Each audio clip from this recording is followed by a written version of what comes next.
Να ξεκινήσουμε από ένα ευχάριστο. Ήρθε χθες η απόφαση του Υφυπουργού Εργασίας και Κοινωνικής Ασφάλισης, του κυρίου Κεγγέρογλου, που εγκρίνει το ποσό της αποζημίωσης για τους πλημμυροπαθείς του Δεκεμβρίου του περσινού χρόνου και του Γενάρη, του συνολικού ποσού που είχαμε ζητήσει 567.858 ευρώ.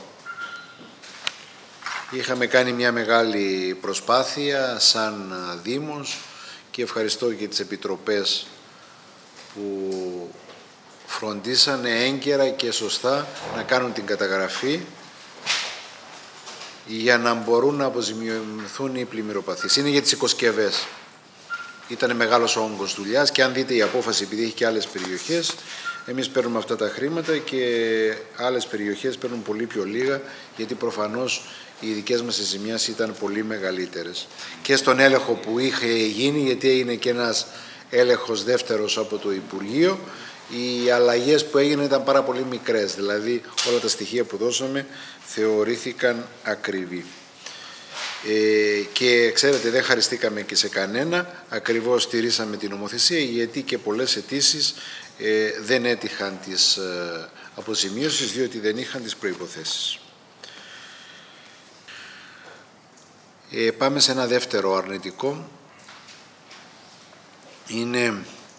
Είδε και το φως της δημοσιότητας, ένα έγγραφο που δημοσιεύτηκε πρώτα στα μέσα και μετά το πήραμε εμείς.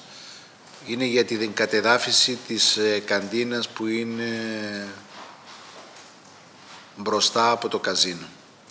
Η καντίνα αυτή ανήκει στον Δήμο και θέλω να συγχαρώ τις υπηρεσίες αποκεντρωμένες για τη σπουδή τους. Μακάρι να έδειχναν τόση σπουδή για όλα αυτά τα θέματα. Για χάρη του καζίνο έσπευσαν οι υπηρεσίες. Γιατί ο επισπεύδων για αυτή τη διαδικασία είναι η εταιρεία Καζίνο, η οποία παρανομεί εις βάρος του Δήμου και των πολιτών με τις υποχρεώσεις που έχει και σπέβδει να κατεδάφισει την καντίνα, διότι έτσι πιστεύει ότι της ανοίγεται ο δρόμος να της δοθεί όλη η παραλία που είναι μπροστά από την φάτσα του καζίνου, δηλαδή 200 μέτρα. Δεν θα τους περάσει. Η καντίνα δεν είναι στον Αιγιαλό και στην παραλία. Στέλνω σήμερα έγγραφο που αποδεικνύουμε ότι δεν είναι στον Αιγιαλό και στην παραλία, επομένως δεν έχουν εφαρμογή η νομοθεσία που προβλέπονται. Και μετά την ενημέρωση που θα έχει και αποκεντρωμένη και εχτηματική εταιρεία, διότι οι δύο αυτές υπηρεσίες σπέβδουν να κατεδαφίσουν την καντίνα, θα προχωρήσουμε και νομικά για να κατοχυρώσουμε την περιουσία του Δήμου. Λυπάμαι για αυτή την εξέλιξη, γιατί προθυμοποιήθηκε το καζίνο να διαθέσει και μέσα και μηχανικούς και μηχανήματα να κατεδαφίσει την καντίνα. Να βλέπουν τα του οίκου τους.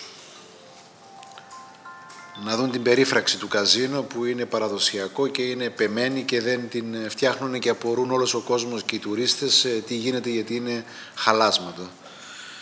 Και ας μην ανοίγουν τους ασκούς του αιώλου εναντίον του Δήμου, διότι ο Δήμος μπορεί να θυμώσει εναντίον τους.